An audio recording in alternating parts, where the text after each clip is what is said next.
प्रभु जगन्नाथ के परम भक्त माधव दास जी दस्त जैसे कष्टदायक रोग से पीड़ित हो गए। शरीर इतना दुर्बल हो गया कि उठना बैठना भी कठिन था। फिर भी वे किसी से सहायता नहीं लेते थे। यहीं पर देखा जाता है कि किस तरह से किसी की सहायता कोई भक्त नहीं लेता और यहाँ से कथा प्रारंभ होती है।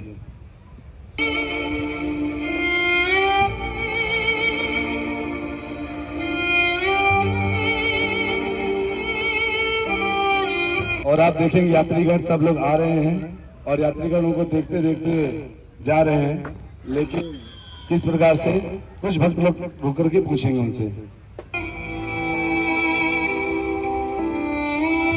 महाराज कृपया सेवा करने दे, आप बहुत अशक्त हैं। नहीं पुत्र, मेरा एक ही रक्षक है, मेरे प्यारे जगन्नाथ। पूरे जीवन मैंने उनकी सेवा की है, वही मेरी रक्षा करेंगे। पुत्र, तुम मेरी रक्षा मत करो।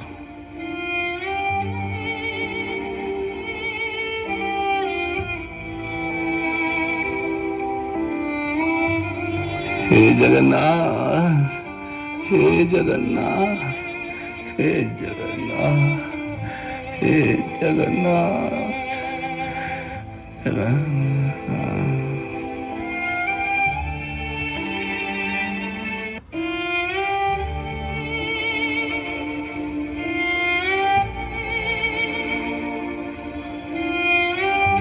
और जगन्नाथ भगवान कृष्ण का रूप धारण करके आते हैं और अपने जो सेवक है उसकी सेवा करने के मन के विचार बना के आते हैं।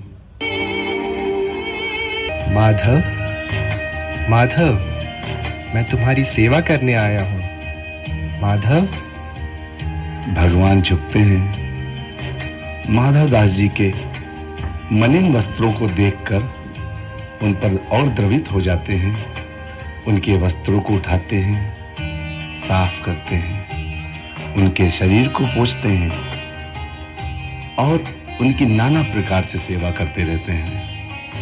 उनकी सेवा तब तक करते रहते हैं जब तक माधव दास जी स्वस्थ नहीं हो जाते। माधव दास अतीव बीमार हैं और उस बीमारी की वजह से वो हिल नहीं पा रहे, भगवान को देख नहीं पा रहे और उनको ये पता भी नहीं चल रहा कि उनकी सेवा कर कौन रहा है। अभी तक वो मूर्छित अवस्था में है और भगवान कुछ दिनों तक इसी प्रकार उनकी नित्य प्रति हर पल उनकी सेवा कर रहे हैं।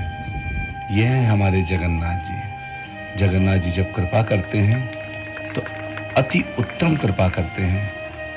अपने आप को मालिक नहीं, अपने आप को भगवान नहीं, अपने आप को दास समझ करके सेवा करते हैं, जैसा कि वो माधव दास जी के साथ इस समय कर रहे हैं।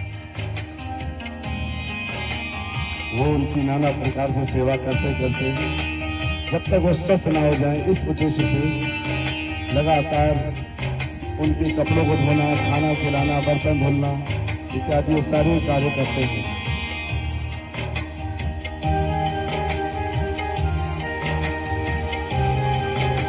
सेवा करते वक्त वो एक बार भी ये नहीं सोचते कि ये मेरा सेवक है जिसने पूरे जीवन मेरी सेवा करी है, मैं इसकी सेवा क्यों करूं। और इसी भाव को धारण करते हुए बड़े प्रेम पूर्वक भगवान माधव दास जी की सेवा में लगे रहते हैं। इस प्रकार आप देख सकते हैं कि भक्तों के लिए भगवान क्या नहीं करते। जो सेवा कोई अपना नहीं सकता, जो सेवा कोई अपना व्यक्ति नहीं कर सकता, अपने लोग नहीं कर सकते, जिस सेवा से लोगों को घिन आती है, वह सेवा भगवान बड़े ही प्रसन्न मुद्रा से और प्रसन्न भाव से कर रहे हैं।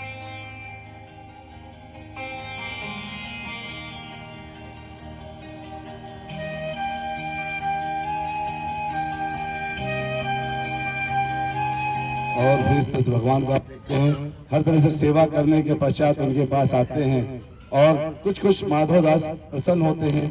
और फिर देखिए आगे माधव दास भगवान अब कुछ स्वस्थ होने लगे हैं। भगवान माधव दास जी को जल पिलाते हैं और माधवदास जी अपनी आंखें धीरे से खोलते हैं।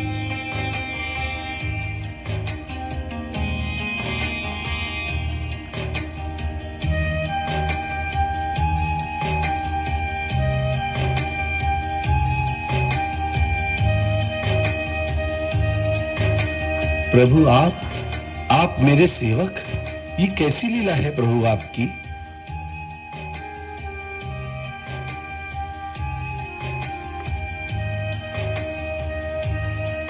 माधव, तुम्हारा कष्ट मुझसे देखा नहीं गया, इसलिए मैं आ गया। यह कष्ट तुम्हें पूर्व प्रारब्ध की वजह से मिला है।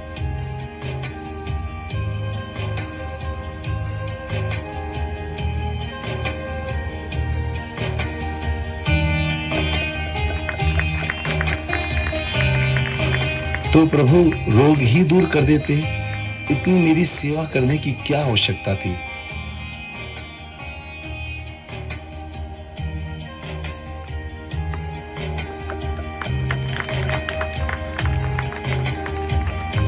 जो प्रारब्ध है उसे भोगना ही पड़ता है। अगर रोग मैं दूर कर देता तो अगला जन्म लेना पड़ता। मैं नहीं चाहता कि मेरे भक्त को फिर जन्म लेना पड़े। अब जो 15 दिन का रोग बचा है उसे भी सह लो।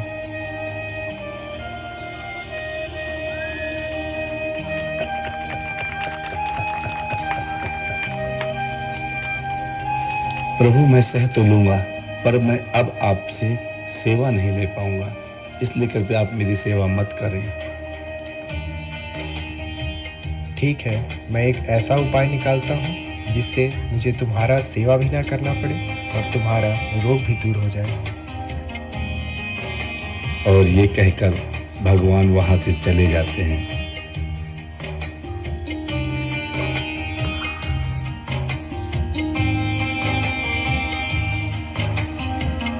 भगवान जाते हैं, पुजारी मंदिर की सेवा आने के बाद जब वो मंदिर पहुंचते हैं, उनका शरीर तप रहा होता है, क्योंकि माधवदास की 15 दिनों की बीमारी को भगवान अपने ऊपर ले लेते हैं। जगन्नाथ भगवान की जय।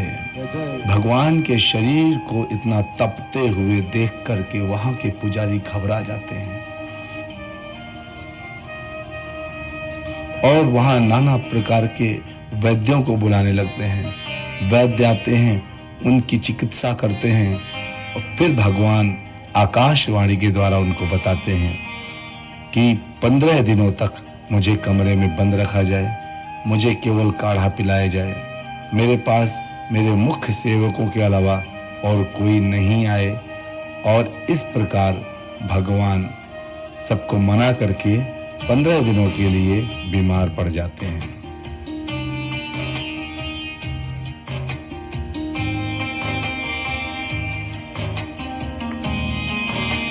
यहाँ माधवदास स्वस्थ हो चुके होते हैं तो मंदिर भगवान के दर्शन करने के लिए आते हैं, लेकिन ये क्या, मंदिर के पट बंद मिलते हैं। पुजारी बाहर रो रहे होते हैं।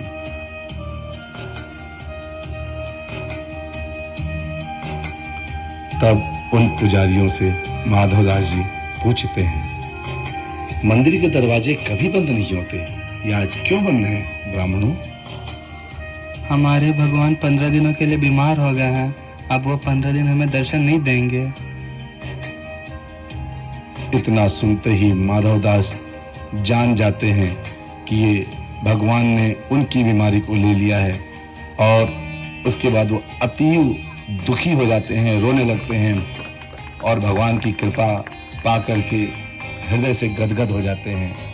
यह है हमारे भगवान और यह है हमारे भगवान की कृपा। हरे कृष्ण। जय जगन्नाथ, जय जय जगन्नाथ।